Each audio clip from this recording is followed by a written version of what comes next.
Last year, I embarked on a journey to connect with women of color across different ethnic backgrounds. I heard stories of strength, stories of love, stories of tenderness, stories of perseverance, and many, many firsts.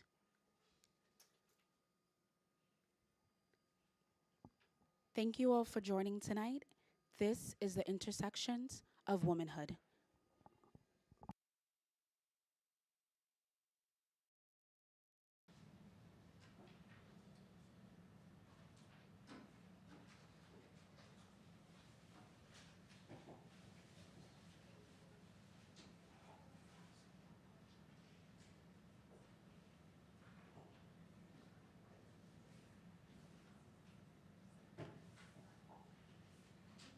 Okay, apparently no one heard me, so we're gonna do this again.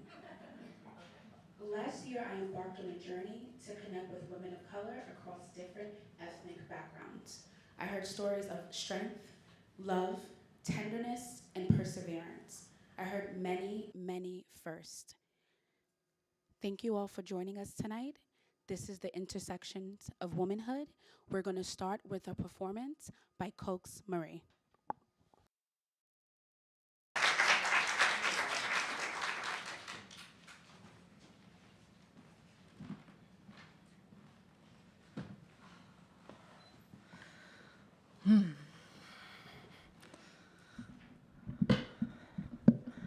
Hello.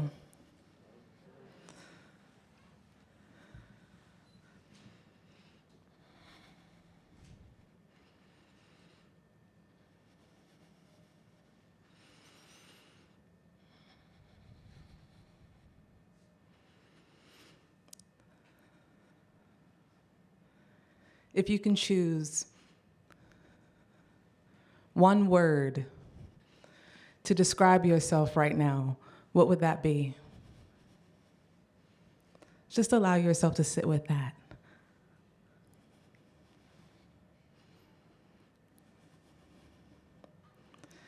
I do something called affirmation music because of the power of words and how they can create our reality. And so as we sit in this room together, human beings, humans being, we have immense power within ourselves. Power that can be activated with our language. So as I sing these 3 songs, what I just want to invite you to think about is, what is a goal of mine that's just outside what I think could be possible? And for this first affirmation, really embodying these 3 words in application for what that goal is for you. Because our dreams and our goals are here to stretch and expand us, to sit in the truth of these affirmations. So for the first one, it's really simple.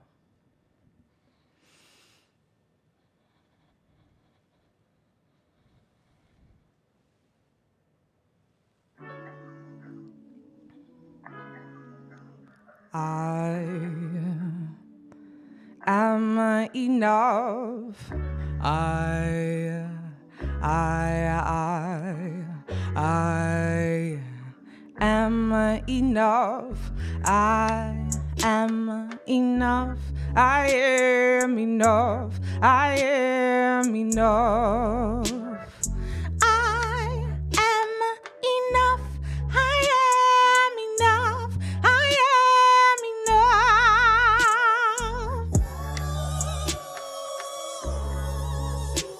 Really feeling it.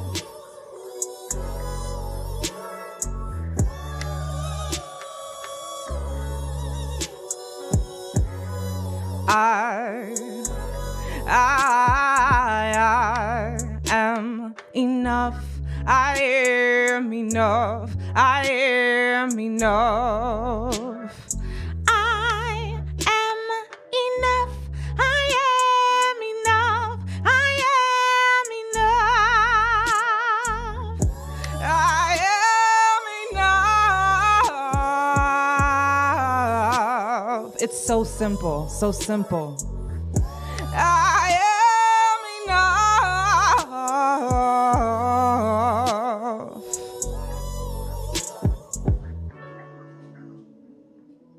I am enough. I am enough. Say it to yourself. I am enough. I am enough. I am enough.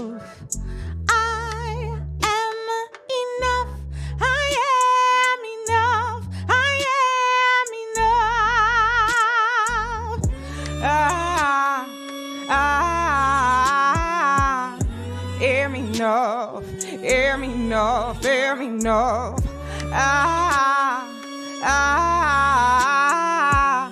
Am enough, am enough, am enough.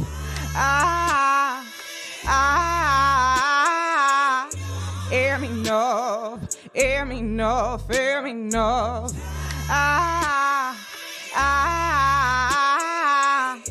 Am enough, am enough, am enough.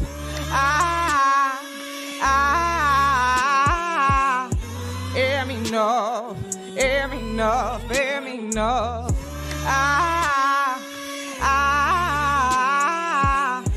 Am enough, am enough, am enough.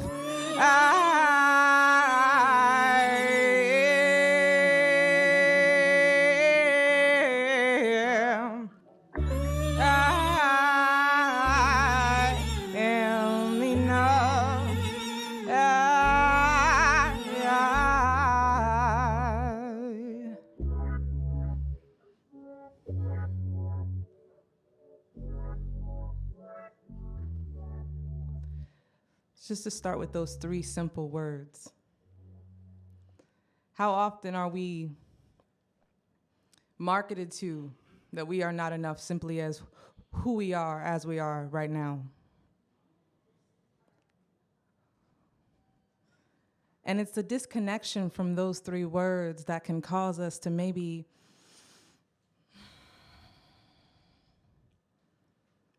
not treat ourselves as well as we could be. I was inspired to write this affirmation coming off the precipice of overworking myself and feeling like I had to drive myself to the ground in order to produce. Feeling that I had to earn my own love from myself. And so for this next affirmation, it may seem simple to some, but it may seem foreign to others. And if it feels foreign to you, just allow yourself to be with yourself. How often do you get the time to just sit with yourself and speak life into yourself amongst others?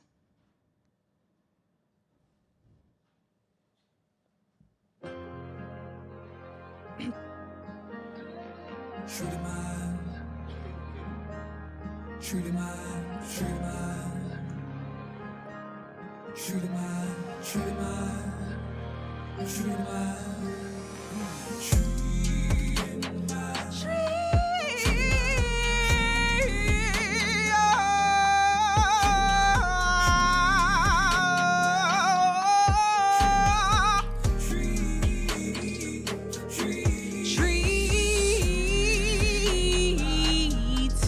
it myself.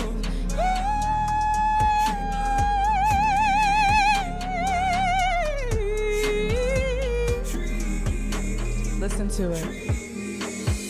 Treating myself like a precious object will only make me stronger. Treating myself like a precious object will only make me stronger.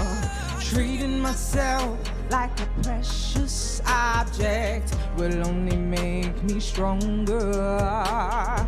Treating myself like a precious object will only make me stronger. Treating myself, treating myself, treating my, treating my, treating my, treating myself, or treating myself, treating my, treating my, treating my. Myself like a precious object will only make me stronger. Treating myself like a precious object will only make me stronger. Treating myself like a precious object will only make me stronger. Treating myself like a precious object will only make me stronger.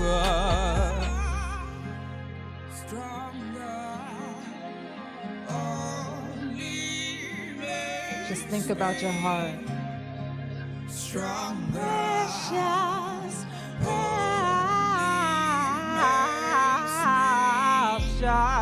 strong, precious, precious,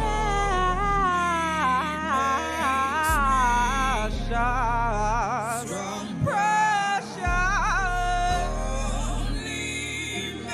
Say it. Treating myself like a precious object will only make me stronger.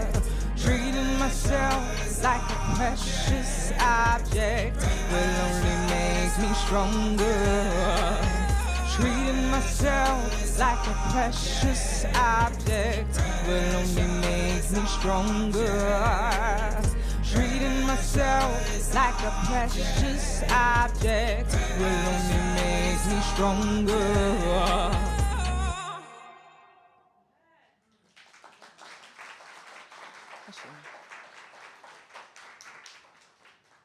And for this last one, how many of us are calling in more abundance?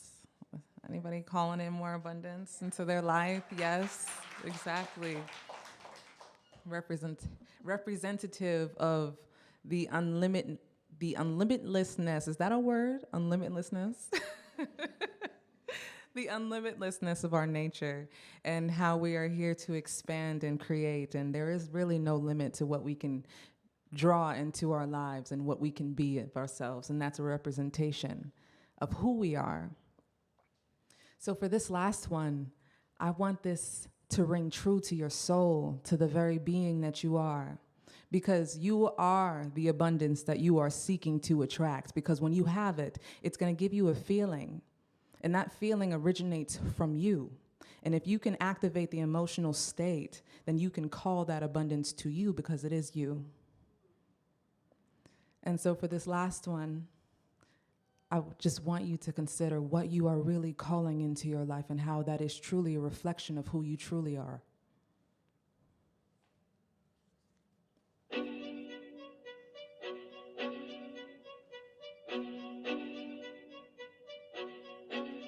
Just really taking the time to think about that.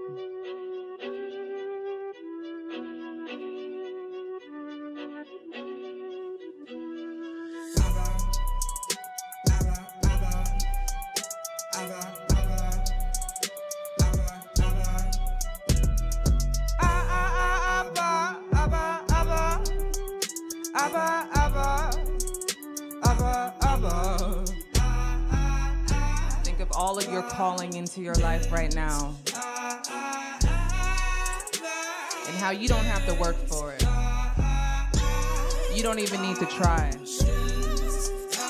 All you have to do is believe in yourself.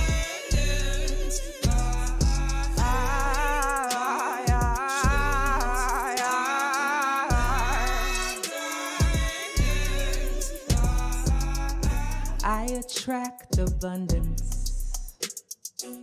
because I am abundance. I attract abundance, really, because I am abundance. Can I have it louder? I attract abundance because I am abundance. Abundance, abundance,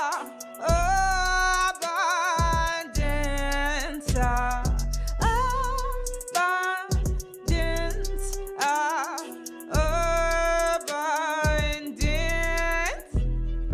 I attract abundance because I am. I attract abundance because I am. I attract abundance because I am.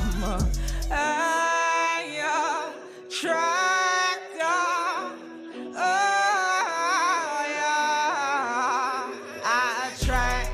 I attract,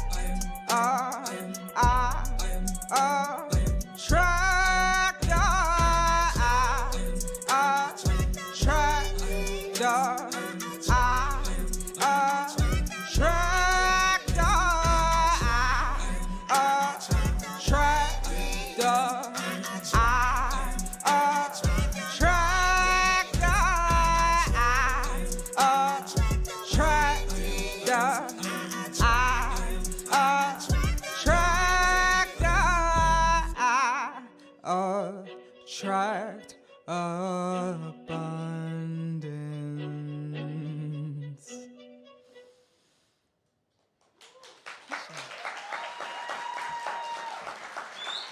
Thank you, thank you, thank you so, so, so very much to this beautiful, beautiful organization for allowing me to share this space with all of you, just to remind you that you already are enough, and that if you treat yourself like a precious object, you will only get stronger because you attract abundance, because you are abundance. That's it.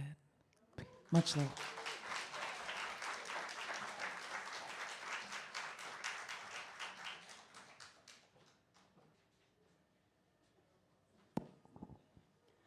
Next, we will have Shine On, written and performed by Lakeisha Williams.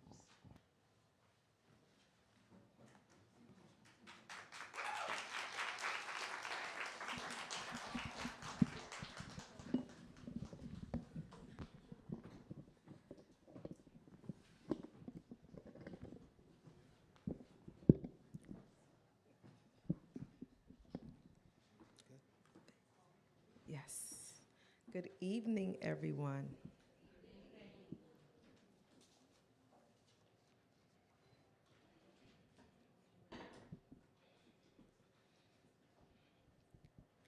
Shine on, brown girl. To the little girl with the big, brown, innocent eyes who sees all things possible for her and her world. My parents reminded me each day to be better than the examples that I saw in my neighborhood. East New York in the 1980s provided little to no hope for a prosperous future for a little black girl. But my parents provided me with potential options and hope for a better future for myself.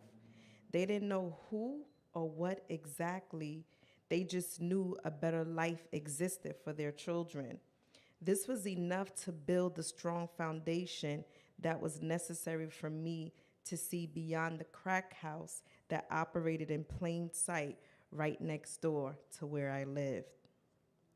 Each day I rose filled with hope and excitement for my future. I looked forward to school. It served as a place of joy for me.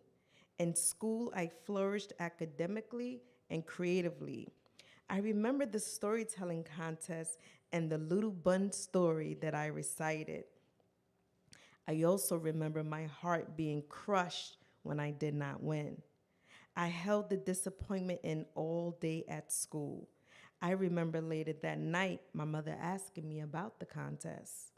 As I shared the results with her, I could no longer hold back the tears. They came rushing out, and I cried my heart out right there at my dinner table. My mother consoled me, but there was no consolation from anyone in the school, not even an acknowledgement of all of the participants. Nevertheless, I continued forward, and I was a consummate performer. I was in several school plays as well as the school band. I also loved to dance as early as I can remember, and I still do. This part of my life, though, taught me to rely on my own laurels and shine in spite of. Shine on, brown girl. To the young adult woman who became a teen mother and refused to be a negative statistic. My world was in turmoil during this time. Embarrassment, disappointment. Where did I go from here? Even though I became a mother at a young age, I was determined to quiet the noise of the naysayers. Because at this time, most people in my life had written me off. I was sentenced to a life of mediocrity, not only for myself, but for my black son as well. But I knew better. I believed in me, and I was determined to prove everyone wrong. My first accomplishment was finishing high school a semester early with my baby boy in tow. This was the happiest moment in my life to date. In my family's small hometown of Allendale, South Carolina, graduating high school was a big deal. My family was still sharecroppers or Jim Crow era slaves in the 1950s and 1960s.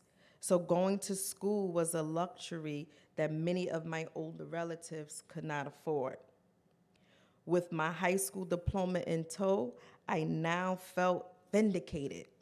I continued to pursue my education, and to date, I hold not one, but 2 master's degrees. A Master of Science in Education with an emphasis on literacy, as well as a Master's in Supervision and Administration, and currently a principal in the New York City Department of Education. So as you can see, shining was a must for me. Shine on, brown girl. To the accomplished woman that stands before you today, educator, author, Amazon best-selling author, not 1 time, but 2 times. Still I Thrive anthology project, and Shine On Brown Girl. Make sure you get those books on Amazon. As well as entrepreneur of multiple businesses. I tell you about One Brick House Unlimited, and just stay tuned because it's more to come. Has this been an easy journey? Absolutely not. I still struggle and strive to be the best version of myself that I can possibly be. I oftentimes refer to Maslow's self-actualization, the whole concept of Maslow. I believe that self-actualization is actually a lifelong process. So oftentimes people ask, why? Like, why are you continuing on? Because I am in the pursuit of my own version of happiness, which actually contributes to my overall well-being and wholeness. Paying it forward is also woven into the fabric of who I am as a human being. Service is the rent that we pay for living on this earth. This is what drives me to lead the way that I choose to lead in our marginalized communities. When I see my children in the school and in the community, I see me. I see me as a hopeful young child in East New York. I see me in Brooklyn Technical High School, specialized high school, feeling lost at that time in the midst of thousands of children. I see me as a divorced woman feeling the shame of that for a very long time. I know that different possibilities of being does exist. Who gets to determine what is right versus what is wrong? I know that we have the ability to overcome. I know that hope is a powerful tool. I want our little black and brown children to know that they matter, that their current set of circumstances is temporary. Better is coming. And I know because that was once me too. So therefore, I am part of the solution to ensure that we as a people, as a community, continue to provide our children with the plethora of shining stories. So shine on, brown girl, shine on.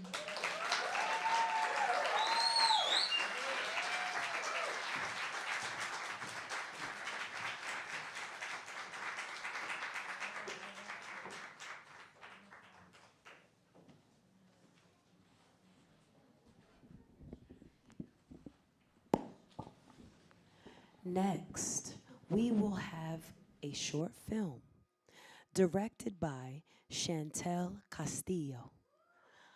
I smile, laugh, and cry.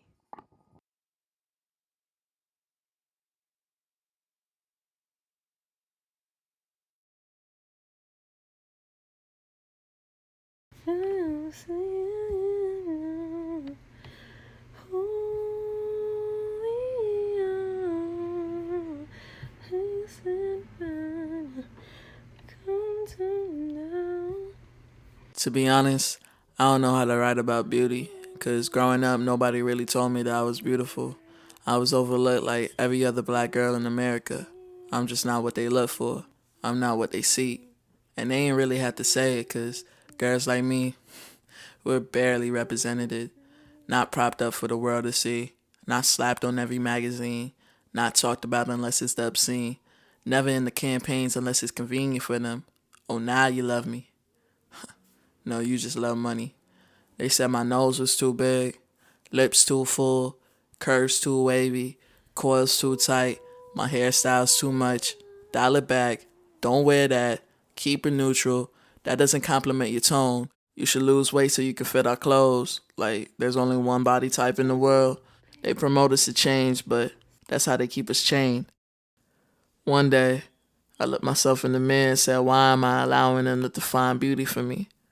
How can I say I'm not beautiful when I carry such a powerful lineage? They tell us that we ain't good enough because they want to erase the trace of our ancestors because it reminds them of their inhumanity. It still reeks. True beauty is in the way our eyes light up when we hear our song, or the way the sun shines in our face in the morning. Our melanin kissing the rays, radiantly shining, literally being a beam of light.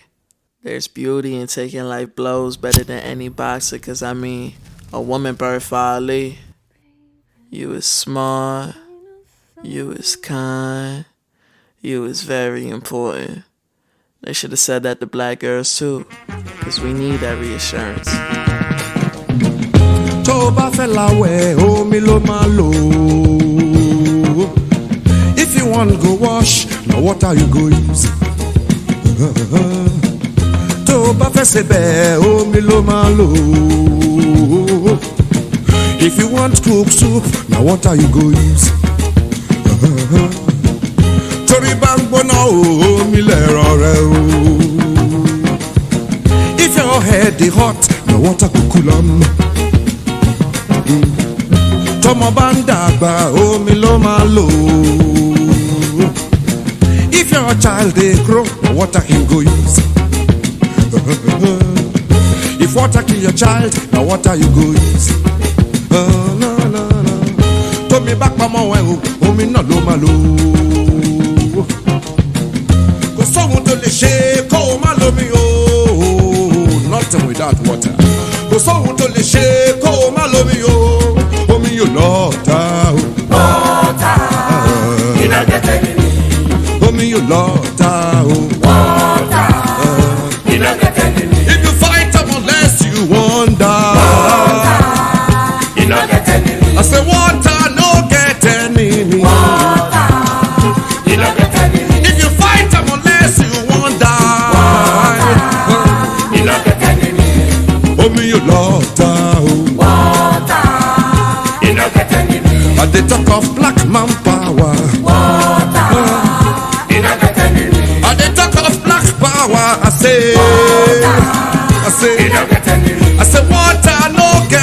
enemy. You no get enemy. If you fight them unless you won't die. You no get enemy. I say water no get enemy. You no get enemy. I say water no get enemy. You no get enemy. Oh me you love ta You no get enemy. oh me you love ta You no get enemy. da di da di da da di da da da.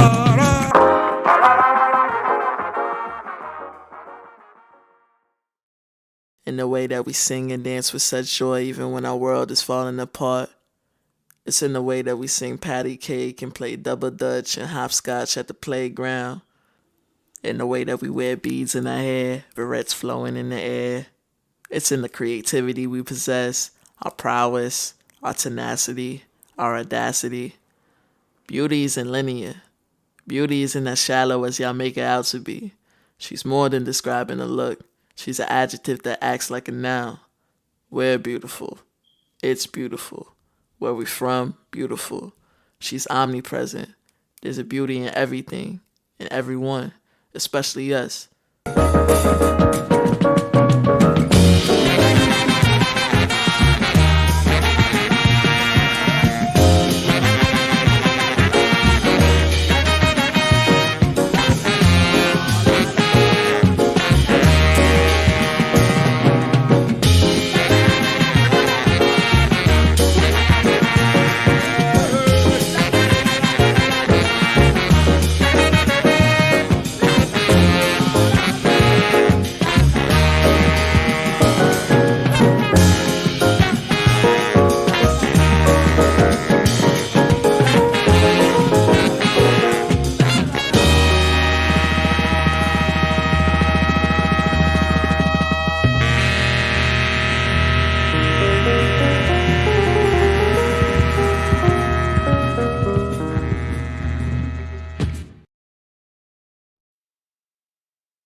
We are gratefully joined by Miss Chantel Castillo, the director.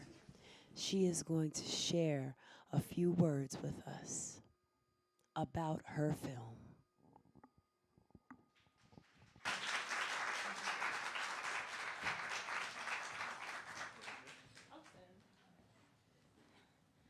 Mic check, okay.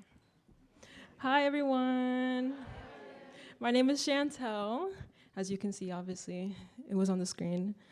But yeah, my name is Chantel Castillo. I was given this opportunity, thankfully, by Shakira, the one that coordinated this event. So thank you very, very much. This film was like the quickest turnaround I ever did for a film. So it's like kudos to me for doing that. Because it was not easy, but I'm proud of myself for doing it, and I'm so happy for everyone that was involved. I appreciate everyone that supports me. Yeah, and I'm just a Dominican girl from Brooklyn. I love what I do. I love film. You know, I'm all about women empowerment. Obviously, as a woman myself, I understand the difficulties that we face every single day. So it's very important for this event and why I'm here and why everyone else is here. So thank you so much. Thank you. I really appreciate it.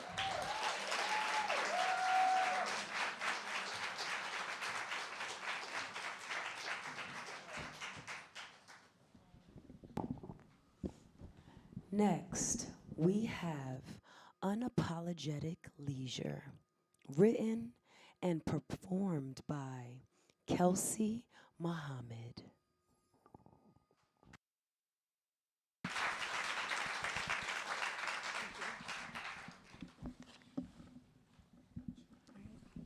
Good evening, everyone.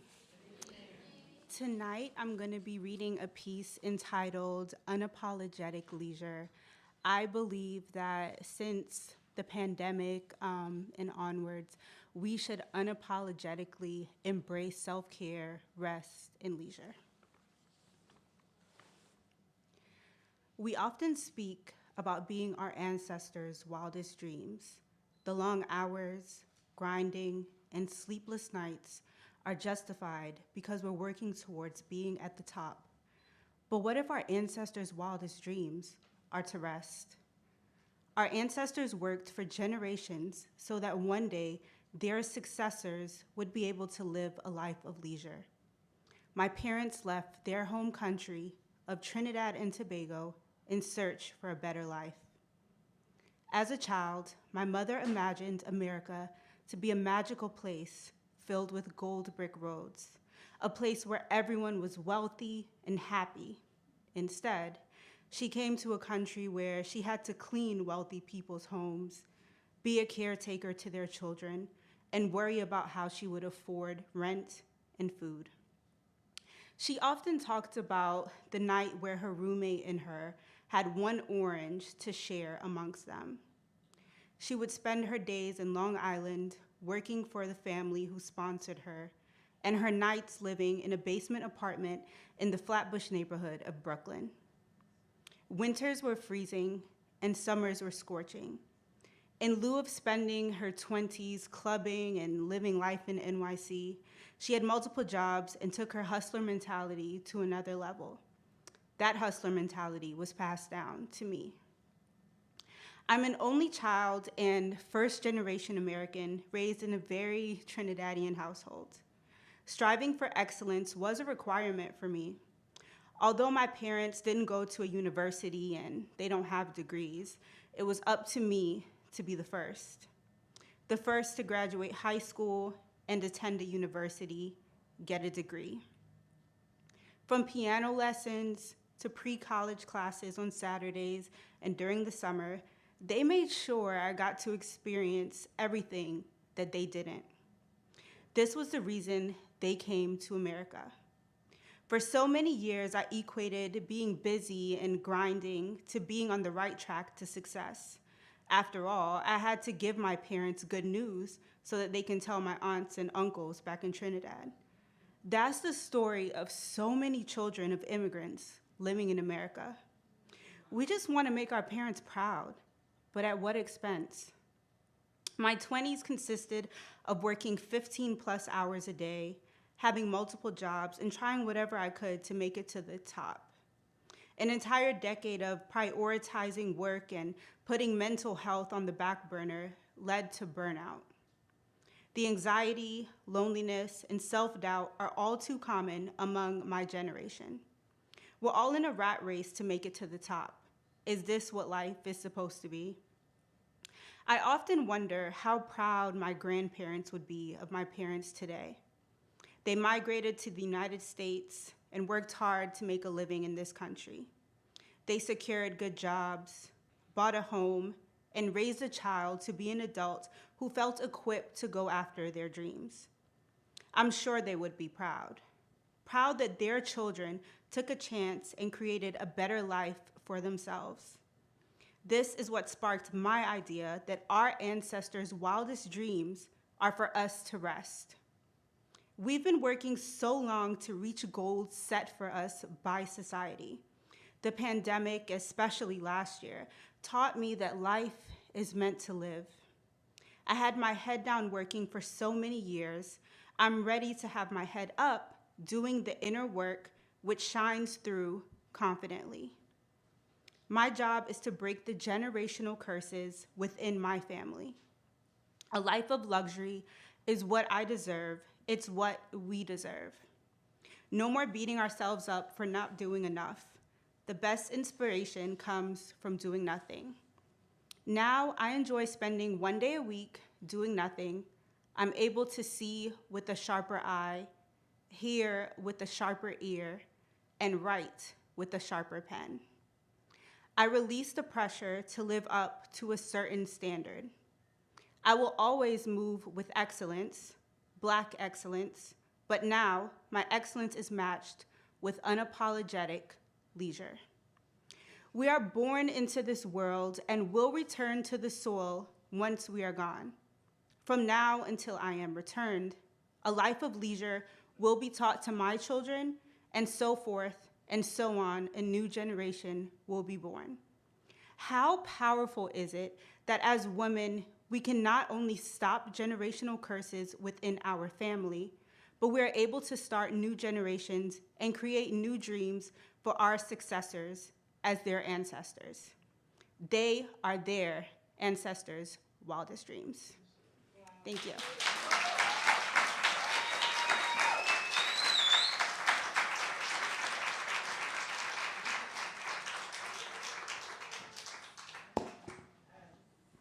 Next, we have A Facade of Events, written and performed by Amelia Inderjeet.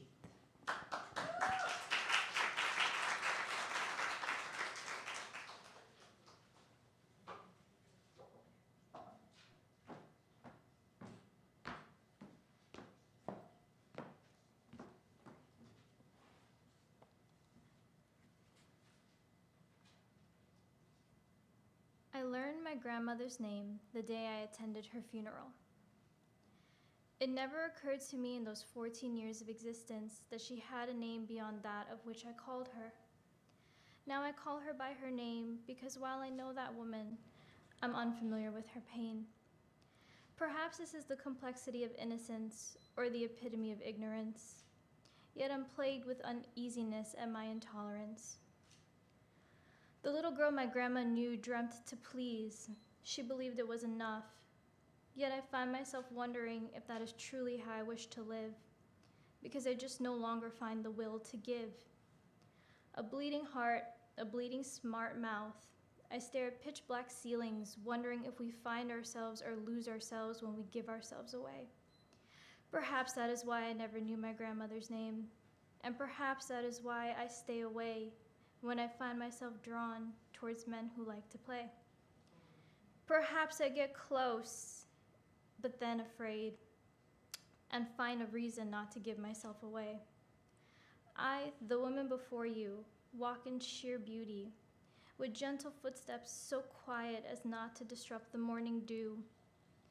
I am her, yet I am selfless and selfish, nuzzled like 10 fingers, 2 palms tucked into one.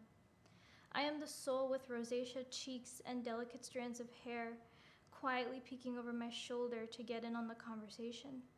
The girl that downs Casamigos and ups anyone who tries her. Here I am, yet there she is, entwined in blankets, saltwater tears, and pale eyes. Here I am, and yet there she is. Suddenly I'm looking into a mirror, wondering what sort of granddaughter learns her grandmother's name on the day of her funeral.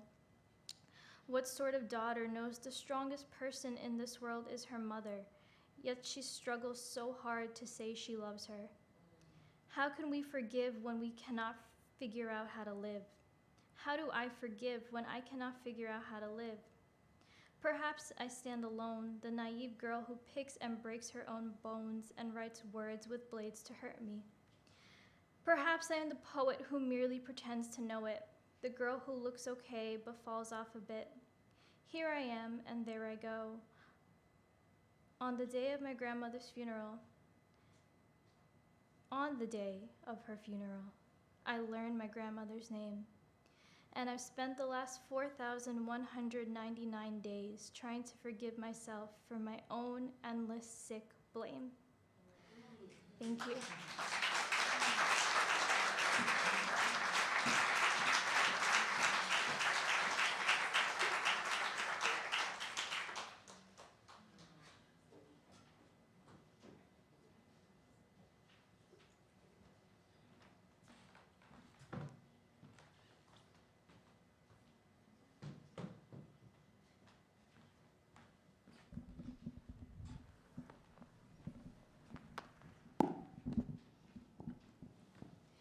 Next, we have a beautiful dance number performed by Miss Lady Katie, and this is called Dear Alima.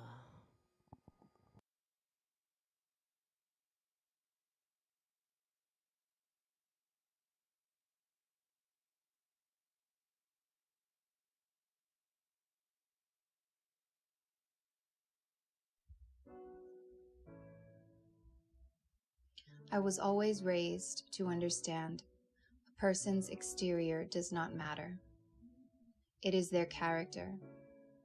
This core belief is one of the many things that I can attribute to my faith and religious upbringing. I believe that what matters is what is inside, your heart, your soul, el alma, what kind of human being you are. What's important are the intangibles, such as the way you treat others with the dignity and respect that every person deserves, how you comfort others, or just listen to them when they need to talk. The love and concern you demonstrate for the best interests of children and adults alike. At an early age, it was a message to me to think about being a woman of color in New York City. And what do you have to offer the world besides your physical beauty? You have to have more going on than just your looks. Don't be just another pretty face.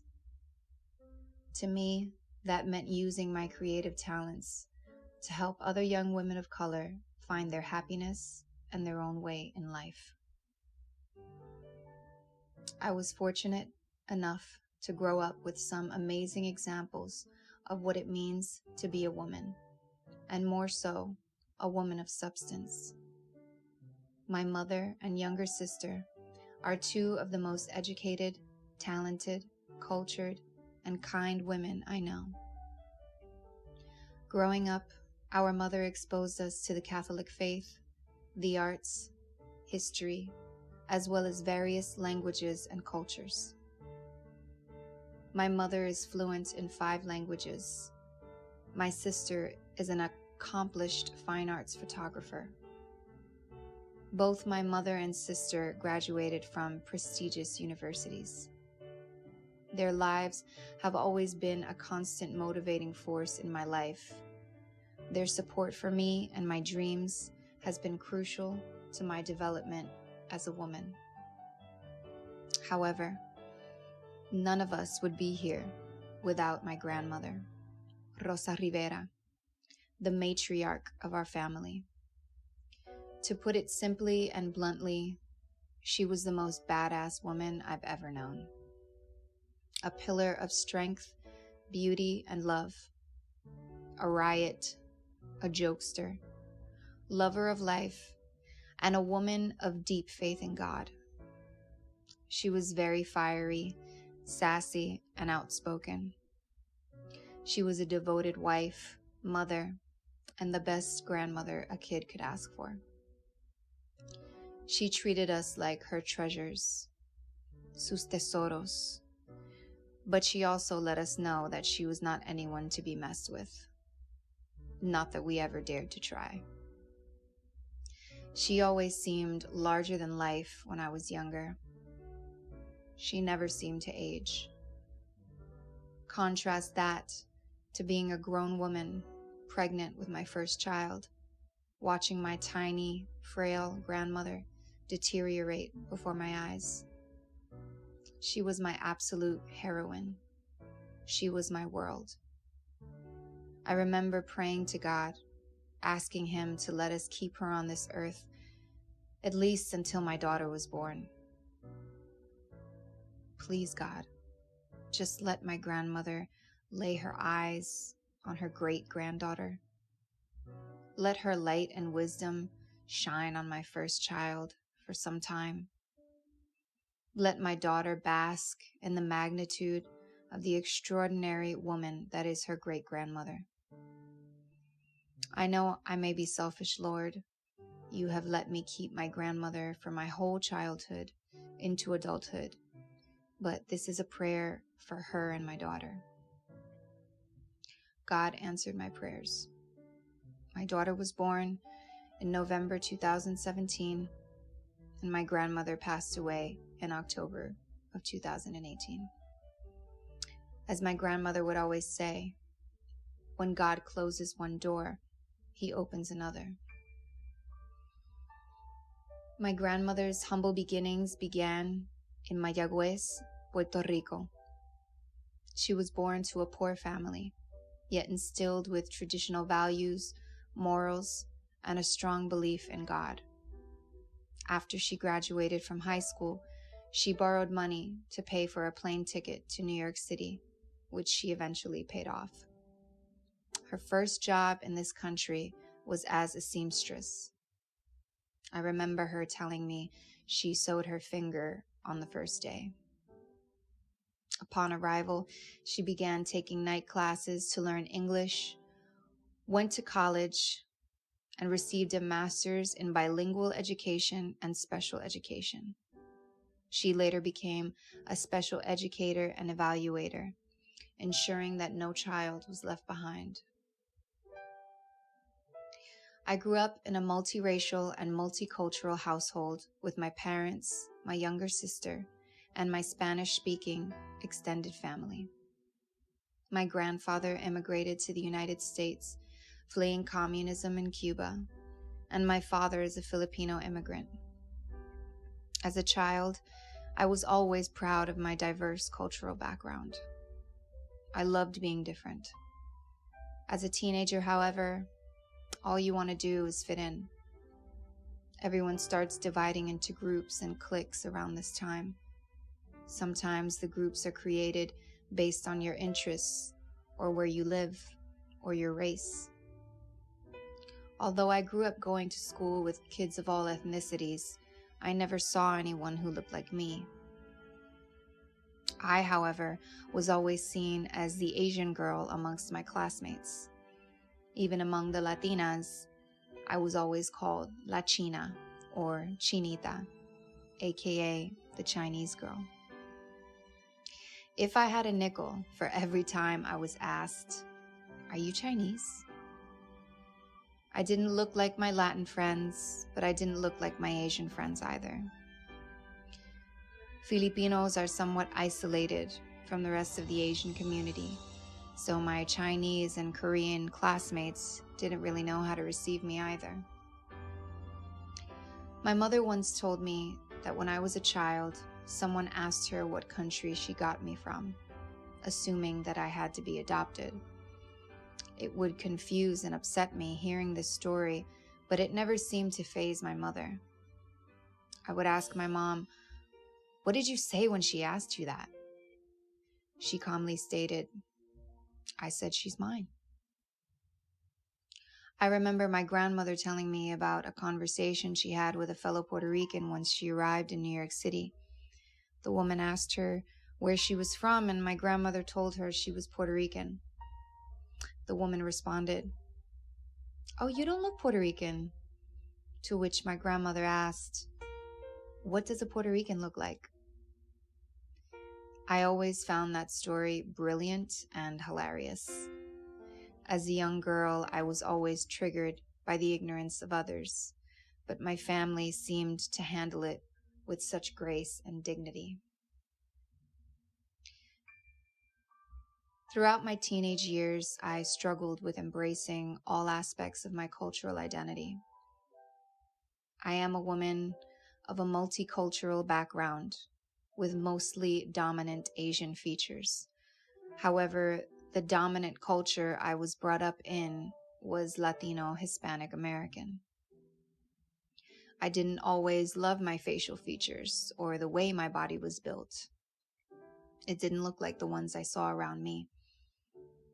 I was changing the way I wore my hair and the way I dressed, and I remember my mother asking me, "Why would you want to look like anyone else?"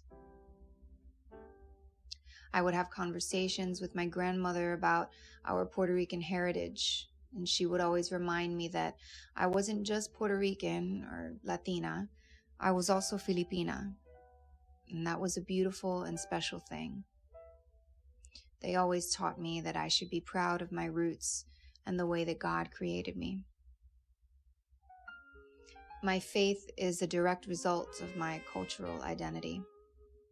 My cultural background, though incredibly diverse, has one key commonality, and that is the Christian Catholic faith. I grew up in the church, receiving all my sacraments, attending religious education classes, and Catholic school. I look at the lives of so many of my friends and people I grew up with, whom I cared deeply about, who have sadly made life choices that kept them from achieving their hopes and dreams for a happy future.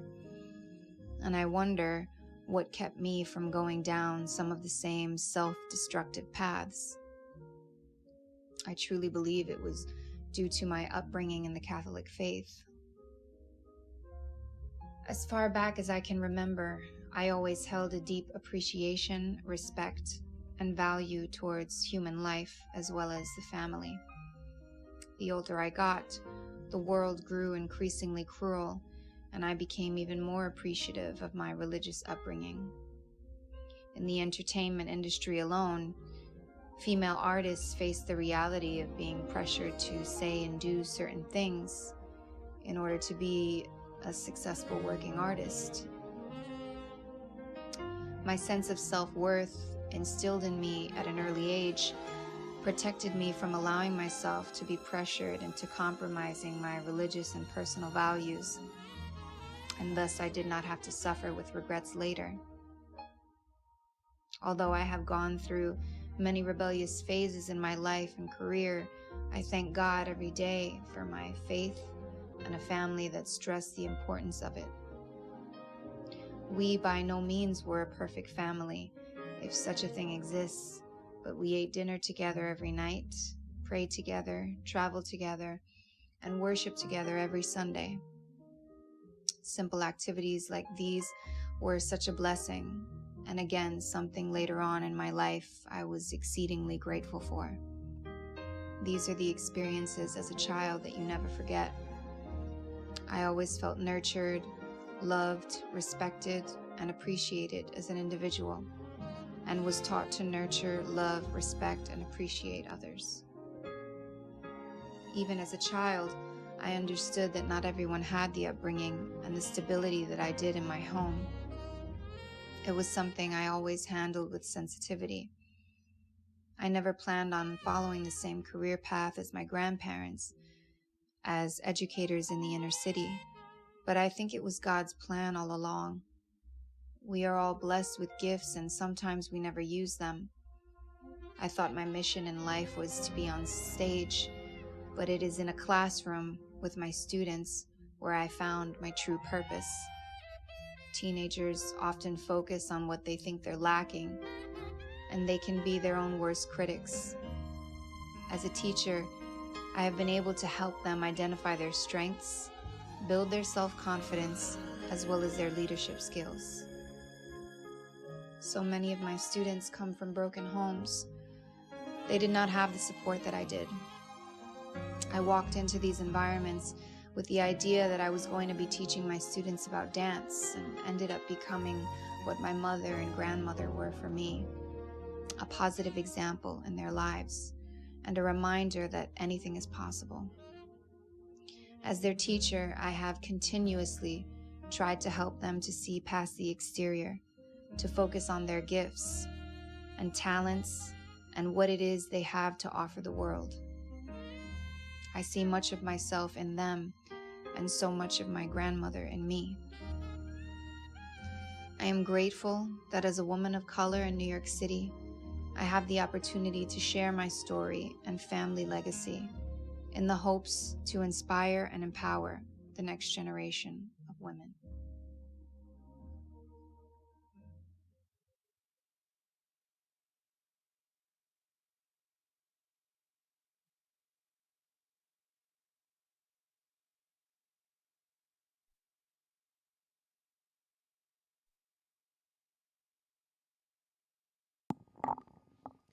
Next, we have a video written and performed by Allison Rowe Park, entitled When I Say Where I'm From.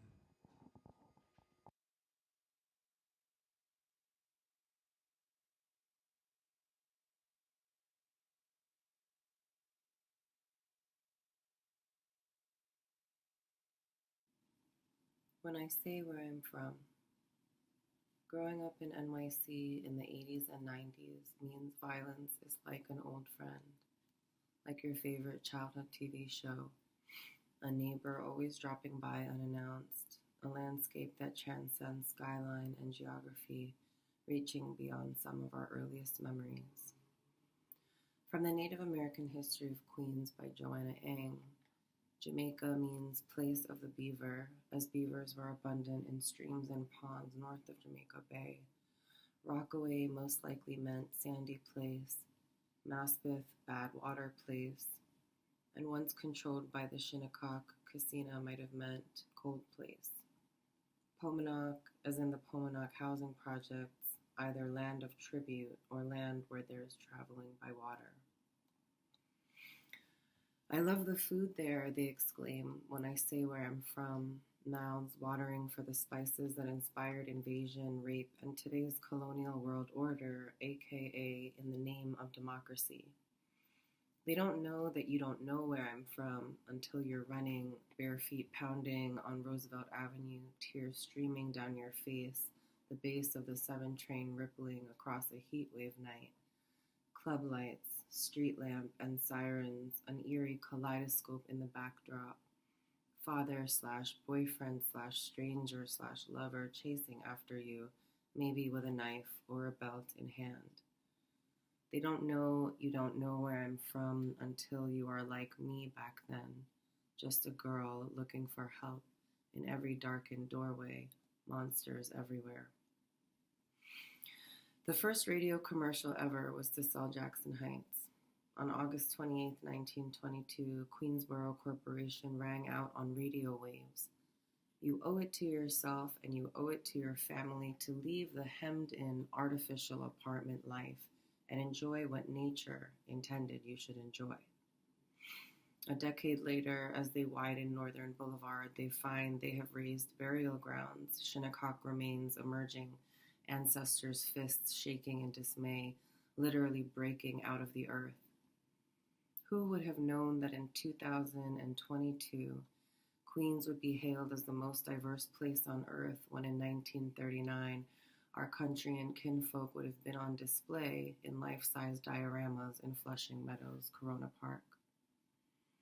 I took piano lessons from my Armenian teacher in Douglaston along the western flank of the cemetery where they buried the displaced Shinnecock ancestors. In Columbus's America, Indians are Indians. America is called America, and we speak English. How crazy is that? How crazy is it that we are so blind to the violence of assimilation, all us conscripts having fled the various wars of empire making, all of us hustling, selling wares, skin, souls, displaced from our very selves. So much culture, they exclaim when I tell them where I'm from. They don't know you don't know where I'm from until you find yourself still laughing years later, two-stepping down your block past the apricot tree your father planted in 1992, its leaves like tiny orange flames sparking against a bitter autumn wind. You remember the Jindo dog that lived on the second floor balcony of the house next to the Greek Orthodox church, how soft his fur looked, glowing even from where I was, little limbs reaching through the iron bars of my own second floor window. They demolished your block to build a driveway for the condo that like giant 3D printed Legos looms above. But you laugh anyway because it's still strewn with garbage and graffiti, and no matter how hard they try, it isn't that I own this and this is mine, but rather this owns me and I belong to it, this block, this corner, this stoop, like lungs and a heart in a body, like a wave being carried on the water safely through a moonless night.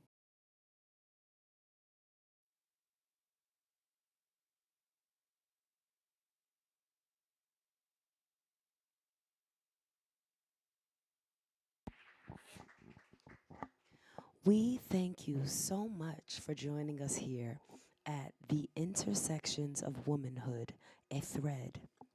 We would like to bring on stage our lovely organizer who put this all together, Miss Shakira Polite.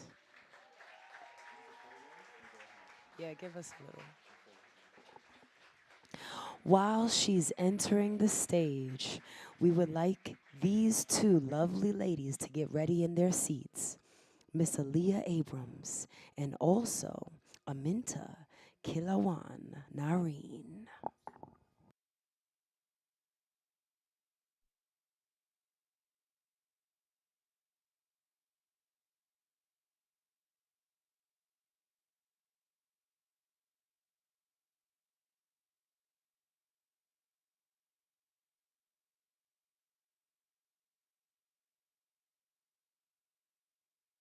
Where I was the whole night. Just being the creative and then letting the artists make the magic happen. But it was important for me to say a few words because I'm like getting emotional. But when I became a mom, it was very important for me to champion women. Intentionally and fiercely and every single day. And so when I got the opportunity to work with JCAL, to work with Paige, who, please give it up for her. She was like my number one person on this project. But when I got an opportunity to present something to JCAL, I thought about what do I want the message to be. And last year, as I mentioned in the beginning, I started a journey connecting with women across different ethnic backgrounds. It was something that was really leaning on my heart to do, and I just started reaching out to people and talking to them via Instagram. Thanks. Via Instagram, in real life, and learning that our stories are not so different, right? What makes a woman, what we go through on a daily basis, right? The struggles, the beauty. There's a lot of synergy in that. And so when I had an opportunity to bring a project to JCAL, I really wanted to focus on that, the intersections of womanhood, right? Conversations, connectivity beyond this. And so I'm so honored. Sorry. Sorry.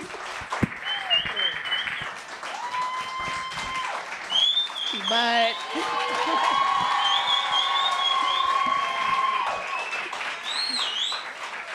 I'm really honored to share this platform with these women because they are amazing and they're able to express all of the things that I feel, but sometimes can't say. So, sorry for the tears. This is why I stay in the back. There ain't no sorries. There ain't no sorries. So again, just thank you all for being here, for allowing your heart and your minds to open up to the experience of women who may not look like you on the outside, but certainly share what you're going through on the inside. So after this, we're going to meet in the gallery. You guys can connect with the artists further, tell them how it made you feel, or not, but I really just think, like, from what I was hearing in the back, I feel like everyone was, like, emotionally invested in this moment, and what I know from working with artists is they need to feel that, right? They feed off of that. So before you leave, just take a moment and let these women know how powerful and brave and amazing they are. All right. And so because this moment would not be right if we were not able to further amplify voices of women. And because JCAL is in Queens, I'm a Queens girl. I grew up in South Jamaica, okay? I see some of my people here. I just really wanted to recognize these next two women because they are truly powerhouses, okay? So whenever you want to find out where something is in Queens, support a Black-owned business in Queens, I don't know, find a way to get your nails done, hair done, everything did, where do you go? The Black Resource Network, period, right? That's the go-to source. And Aaliyah Abraham is the phenomenal woman behind the Black Resource Network. She built this place for businesses and community to connect and truly thrive online. She's been super, super impactful during the pandemic, doing flash mobs, donating to Black-owned businesses to keep their doors open. So we all talk about intentionality, right? We all talk about what we can do in the space that we exist, and she literally embodies that. So, Aaliyah, come up now, girl. I want to present Aaliyah with the Intersections of Womanhood Award 2022. We don't wait for people to award us. We award our own greatness. You're welcome. Thank you.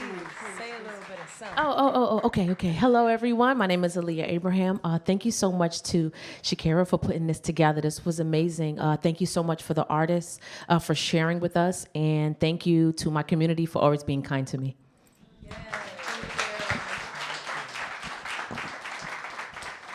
Okay, so our next honoree is Aminta, who I connected with on Instagram. So shout out to Kelsey for inspiring me to connect with people that I don't really know like that. But she does amazing work in Queens as well. Her organization, South Queens Women's March, is all about women's empowerment. And they were doing things before COVID-19, but let me tell you, when that pandemic hit, they went to the streets, okay? They were supporting their community in ways that I have not seen, from essential items to mental health care. And she is truly what it means to be an advocate of women and an advocate of her community. So I want Aminta to come up to the stage, and so I can present to her the founder of the South Queens Women's March as the Intersections of Womanhood Honoree 2022. You're welcome. Of course. There you go. All right. Can everybody say, I am enough? I still sometimes question whether I'm enough, even after, Shakira, first of all, thank you so much. Thank you for honoring all of the women on this stage today. It is an absolute joy to share the space with you. One of our speakers said, think about something that you would want to do that would go beyond your wildest dreams. And I would say that South Queens Women's March is that for me. I think about having this idea to connect women in my community. I'm about to cry. I don't talk about this often, but I thought about wanting to connect women across various intersections in my community, something I had never seen before. We don't organize together very often. We tend to oftentimes pull each other down and think we have to exist in silos and we have to be competitive. We don't. We can support each other. There is enough space for every single one of us. And I think about my ancestors' wildest dreams also. I think about my two grandmothers, both who were single moms. My parents are here. And you talked about our identities being so similar, right? We look different. But I think about my grandmother, who was also a seamstress. I think about my other grandmother, who carried rice bags on her head, both who struggled to make ends meet so that my parents could be here to give me the life that I have so I could stand before you and empower women in my community. And I'm just so grateful to be able to do this on a daily basis. It is me living my wildest dreams, and I stand on the shoulders of my community members, and that's you all, and that's you, Shakira. So thank you so much for honoring me. This is for South Queens Women's March. Amelia, shout out to Amelia.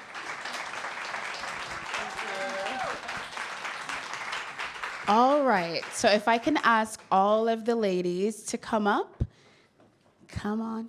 It's almost over. All of, honorees, artists, please come to the stage. House lights up. And Paige, please address the people. Just give them a little something. Hello, everybody. How you doing? I was the voice from the sky. You heard me, right? My name is Queen Tut. I had the honor of assisting this lovely lady over here. We are a part of the Building Equity Council, which is a group of multi-generational talented individuals who throw different events here at JCAL and also at JPAC down the street. And this is our first event of the year and first event after pandemic, right? So please make sure that you stay tuned. You follow JPAC and JCAL online. We have so many free programs, classes to offer you guys, and this is just one of many. So thank you so much for coming. Let's have the lights out. Put on my sounds, Ben. Put on some sounds. We're gonna take some pictures. If you wanna come up and take some pictures with your favorite person or all of your favorite people, feel free. Camera person. Yes. Ben, give me some tunes, man. Get in the middle. Y'all know how to do this. Come on. Like kindergarten, you know. Turn. Go in the middle. Slide, slippity slide. Come on, we gotta have the awards in the front. Okay. Y'all not gonna have me arrange y'all. We're gonna take a picture. So, spread out. You can see everybody? Okay. Anybody wanna come up and take a picture? Come on. All right, everybody together now. Take a picture. Hey.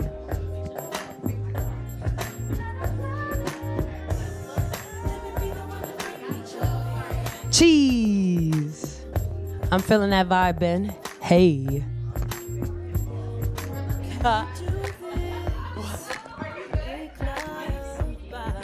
So, next generation, we have a 5-year-old CEO in the house, Serenity Nail Polish, my granddaughter, Shine On Brown Girl. Go ahead, take a picture. Go ahead. Get your photo ops. Make sure to tag Be Polite on Instagram. Go back, share your thoughts, tag us online, share your stories. I know y'all all got videos. We're coming together after this pandemic and we're gonna have a beautiful summer. So take your time. Ooh. All right, everybody, we are going to invite you. If you want to take your pictures, come on. You want to come up, join in the picture. Go ahead, take a picture. Hey. Don't be shy. We have some